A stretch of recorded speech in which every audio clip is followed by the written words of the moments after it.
శ్రీశైలంలో అటవీ శాఖ సిబ్బందిపై దాడి చేసింది టీడీపీ ఎమ్మెల్యే. కానీ టీడీపీ ఎమ్మెల్యేని ఏ2గా మార్చారు. పక్కనున్న జనసేన నేత ఏ1 అయ్యారు. అటవీ శాఖ మంత్రి జనసేన అధినేత పవన్ కళ్యాణ్ ఆ పార్టీ నాయకుడినే ఏ1గా మార్చడం వెనుక ప్లాన్ ఏంటి? టీడీపీ ఎమ్మెల్యేను ఏ2గా ఎందుకు మార్చారు?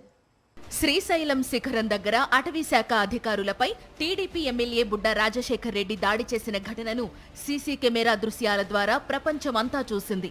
తప్పతాగిన అధికార పార్టీ ఎమ్మెల్యే అటవీ శాఖ సిబ్బందిపై దాడి చేయడమే కాకుండా ఓ కానిస్టేబుల్ ను గెస్ట్ హౌస్ లో బంధించి దాడి చేసి గాయపరిచారు.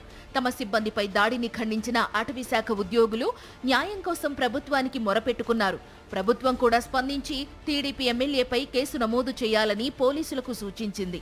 అయితే ఇక్కడే అసలు ట్విస్ట్ మొదలైంది. టీడీపీ ఎమ్మెల్యే బుడ్డా రాజశేఖర్ రెడ్డి దాడి చేస్తున్న దృశ్యాలు సీసీటీవీ ఫుటేజ్ లో స్పష్టంగా కనిపిస్తుంటే పోలీసులు మాత్రం ఈ కేసులో ఏ1 ముద్దాయిగా శ్రీశైలం జనసేన ఇన్ఛార్జ్ అశోక్ రౌతుపై కేసు నమోదు చేసి అందర్నీ ఆశ్చర్యంలో ముంచెత్తారు. అసలు దాడి చేసిన ఎమ్మెల్యే రాజశేఖర్ రెడ్డిని మాత్రం ఏ2 ముద్దాయిగా చేర్చి పోలీసులు తమ స్వామి భక్తిని చాటుకున్నారు. అటవీ శాఖ అధికారి ఇచ్చిన ఫిర్యాదులో కూడా ఎమ్మెల్యే బుడ్డా రాజశేఖర్ రెడ్డి తనపై దాడి చేసి ఫారెస్ట్ డిపార్ట్మెంట్ వాహనంలో తనని గెస్ట్ హౌస్ కి తీసుకెళ్లినట్లు తెలిపారు.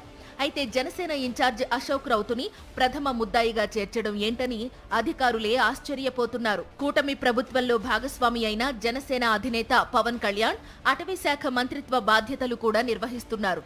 అందుకే జనసేన పార్టీని ప్రజలలో బూచీగా చూపించేందుకే చంద్రబాబు ఈ ఎత్తుగడ వేశారని రాజకీయ పరిశీలకులు భావిస్తున్నారు.